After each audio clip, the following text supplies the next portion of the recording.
बोलिए सदगुरु साईनाथ महाराज की जय।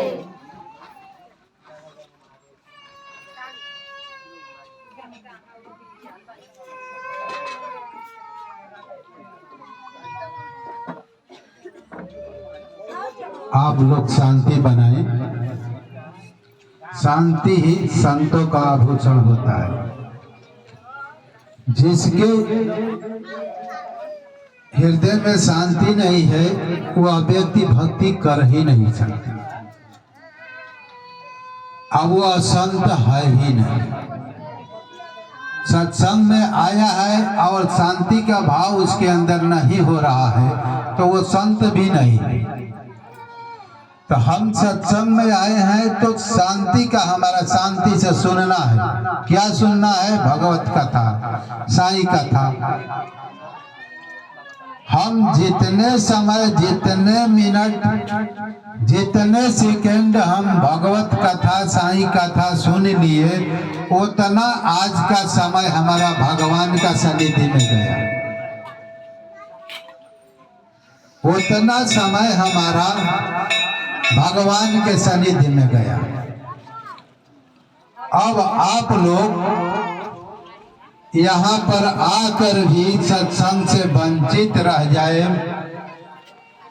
तो आपको दुर्भाग्य से बढ़कर क्या कहा जा सकता है? आपका दुर्भाग्य है कि सत्संग में आकर भी सत्संग नहीं सुन सकते। क्यों? कि आप की प्रवृत्तियां उपद्रवी है। सत्संग भजन को ग्रहण नहीं कर पा रही है। तो हम जितने समय आ गए हैं उसको हम अपना समय को सार्थक बनाए। सार्थक मतलब कि सत्संग सुनने के काबिल बनाए, सत्संग का लाभ उठाएं। आप आकर यहाँ सत्संग का लाभ नहीं उठा रही है तो आप अभी बच्ची है, अभी बच्चे हैं। आपकी उम्र तो 50 वर्ष से पार हो गई है, लेकिन आप अभी बच्चे हैं। जैसे बच्चों को सत्संग से मतलब नहीं रहता है, उसी तरह से आप वृद्ध हो चुकी है फिर भी बच्चे हैं। अपनी आत्मा का उत्थान नहीं कर सकती है तो बच्चे हैं। अपनी आत्मा का कल्याण करने की आपके अंदर धारा प्रवाहित नहीं हो रही है, श्रद्धा भक्ति जागृत नहीं हो रही तो आप बच्चे हैं। आप सोचेंगे कि भाई हम बहुत वृद्ध हो गया, बहुत समझदार हैं। आप समझदार नहीं हैं। एक छोटी सी कथा कबीरदास जी का आप लोग को समक्ष प्रस्तुत कर रहा हूँ। इसके बाद और भक्तों की, भगवत भक्तों की कथा कहूंगा। कबीरदास जी रास्ते में बैठे हुए थे। इस कथा आप लोग के लिए मैं कह रहा हूं। ये कथा तो एक 85 वर्ष का वृद्ध व्यक्ति हाथ में जल, लोटा में जल लिए हुए, एक 5 वर्ष का बालक वो भी हाथ में लोटा लिए हुए शिव जी को शिवरात्रि के दिन जल चढ़ाने जाता है।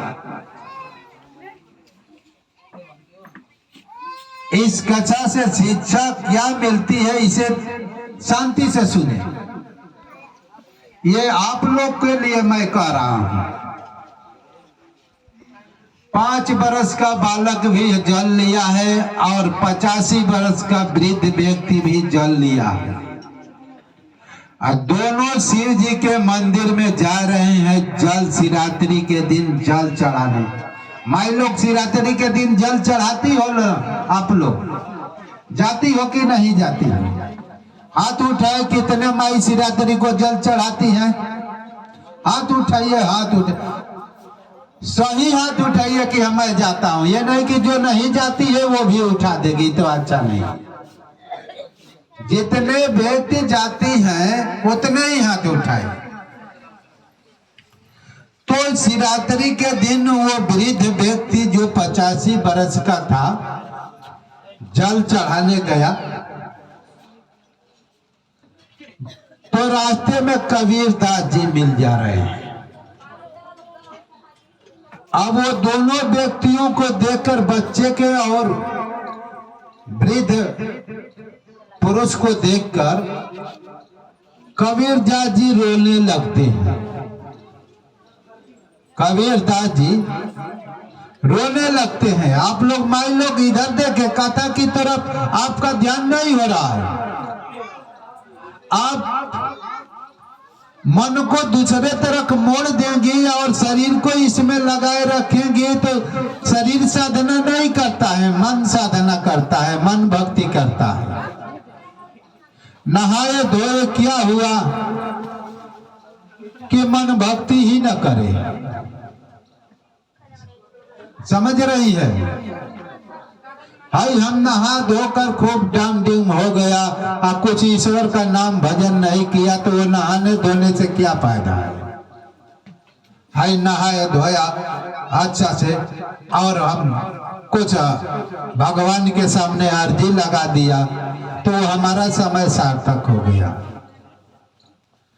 तो कबीरदास जी उस वृद्ध को, उस 5 बरस के बच्चे को देखकर रोने लगे और पूरा बिलक बिलक कर भोकार छोड़कर रोने लगे। तो वृद्ध पुरुष जो जल चढ़ाने जा रहा था, कबीरदास जी को चुप कराने लगा। कहा कि भैया, आपको क्या विपत आन पड़ी है कि आप रो रहे हो? क्या परेशानी आ गई है कि रो रहे हो? क्यों इतना रो रहे हो भूकार से कर कर? वो कबीरदास जी बोले कि भैया, मैं अपने लिए नहीं रो रहा हूं, हम अपने लिए नहीं रो रहा हूं, इस दुनिया के लिए रो रहा हूं, आपके लिए रो रहा हूं, ये बच्चे के लिए रो रहा हूं। तो वृद्ध व्यक्ति पूछा कि भैया, क्या हमसे गलती हो गई है कि आप रो रहे हो? क्या बच्चे से गलती हो गई है कि रो रहे हो? समझने की बात है। क्या बच्चे से गलती हो गई है कि रो रहे हो? क्या हमसे गलती हुई कि रो रहे हो? तो कबीरदास जी बोले कि आप लगभग 85 वर्ष आपका उम्र होगा। वृद्ध बोला कि हाँ, हमारा 85 वर्ष पूरा हो गया है। तब और ये क्या है? 5 वर्ष का बालक है। और जिस क्लास में ये 5 वर्ष का बालक पढ़ रहा है, जिस क्लास में, उसी क्लास में आप 85 वर्ष का वृद्ध पढ़ रहे हैं। जिस क्लास में पढ़ रहा है बच्चे, मान लीजिए कि भाई पहले पढ़ाई होती है गदहिया गुल में, नर्सरी में लिखा जाता है, और उसी नर्सरी में एक बूढ़ी माँ को रख दिया जाए पढ़ने के लिए, एक बूढ़ा व्यक्ति को उसी में लिखा दिया जाए नाम, तो लोग क्या बोलेंगे? लोग हंसेंगे कि नहीं हंसेंगे? आप लोग बताइए। 85 वर्ष के वृद्ध को और 5 वर्ष को बालक को एक ही नर्सरी में नाम लिखा दिया जाए तो लोग हंसेंगे कि अरे भैया, देखा है बूढ़वा का करता है, आइल बा बुढ़ौती में पढ़े, है कि ना? है कि नहीं? होगा ना? तो उसी पर वो बोल रहे हैं कबीर दास जी की जिस क्लास में आप पढ़ रहे हैं नर्सरी में, माने बच्चों के क्लास में, 5 बरस का बालक उसी क्लास में पढ़ रहा है और उसी क्लास में आप भी पढ़ रहे हैं। तो आप में और बालक में क्या अंतर है? आपको क्लास आगे ले जाना चाहिए, एमए बीए के प्रोफेसर के जगह पर जाना चाहिए। प्रोफेसर का मतलब समझती हैं? जैसे बच्चे पढ़ाई कर कर एक दिन एमए बीए पास कर लेते हैं, प्रोफेसर बन जाते हैं, जैसे जैसे जवान होते हैं, तो उसी तरह से भक्ति की पढ़ाई है। हम गदहिया गुल में भाई शिव जी का जल चढ़ाना, सत्यनारायण का कथा कहवाना, तीर्थ व्रत करना, दान पुण्य करना, लोगों पर दया करना, निंदा प्रतिकार न करना, भाव को अच्छा रखना, भाव में कोई गलत न हो, ये गदहिया गुल की पढ़ाई है। व्रत पूजा पाठ उपवास करना, ये गदहिया गुल की पढ़ाई है। अब इसमें हम जब पास होते हैं तो हमारा कहाँ एडमिशन होता है? खूब शिव जी का भक्ति कर लेंगे, हनुमान जी का खूब भक्ति कर लेंगे तो कहाँ जाएंगे? सदगुरु सानिध्य में एडमिशन होता है। जहाँ कौन चीज पढ़ाई जाती है? ब्रह्म विद्या, योग विद्या, आत्म विद्या, परम विद्या, जिससे जीव की मुक्ति होती है, जिससे जीव शरीर से ब्रह्म हो जाता है, जीव नहीं रहता, आत्मा हो जाता है, ब्रह्म हो जाता है। वो पढ़ाई करना पड़ता है जिससे जीव की मुक्ति होती है।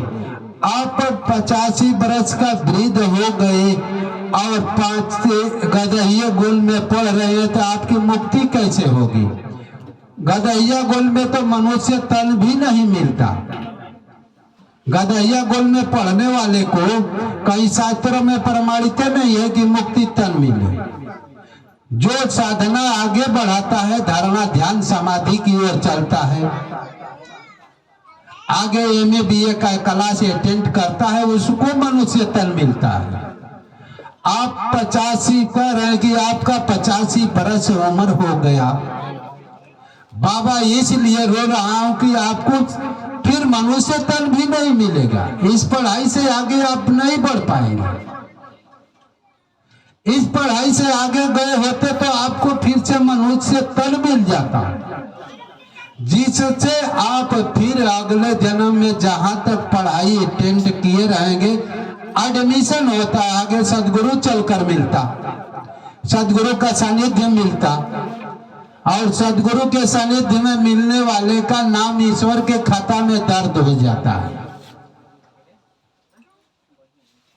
सदगुरु के सानिध्य में पढ़ने वाले का मतलब एडमिशन हो गया तो ये खाता ईश्वर के सानिध्य में जाता है और दर्ज हो जाता है। और जो जितना तक पढ़ता है फिर अगले जन्म जब मरता है इस जन्म में, तो फिर अगले जन्म में मनुष्य तन मिलता है। अब फिर से सदगुरु मिल जाते हैं, फिर से साधना करने लगते हैं। इसीलिए हम बाबा आपसे रो रहा हूं कि आप अपने कीमती समय को नष्ट कर दिए। ये समय 84 लाख योनियों में घूमने के बाद एक बार मिलती है कि ईश्वर को प्राप्त कर लो, परमात्मा को प्राप्त कर लो और सदा के लिए तुम मुक्त हो जाओ, इसके लिए मिलता है। और ये समय आप खत्म कर दिए, अब क दिन जिएंगे। इसलिए हम आप पर रो रहे थे। आपका डिसीजन को देखकर आप सारा समय खा गए हैं। सारा कीमती समय जो है आपको भगवान ने दिया था, मनुष्य तन इसको नाजायज खत्म कर दिया है, बिना पैसे का फर्जी में खत्म कर दिया है, इसलिए रो रहा हूं। तो हमारा कहना है माई लोग कि आप लोग यहाँ पर आई है तो आपका समय नुकसान न हो। जब इस शरीर को त्यागे तो आप हंसते हुए त्यागे, ऐसे नहीं कि रोते हुए नहीं। जो पुण्य किया रहता है, भक्ति किया रहता है, उसकी आत्मा हंसते हुए निकलती है, और जो पाप किया रहता है वो व्यक्ति की आत्मा रोती है।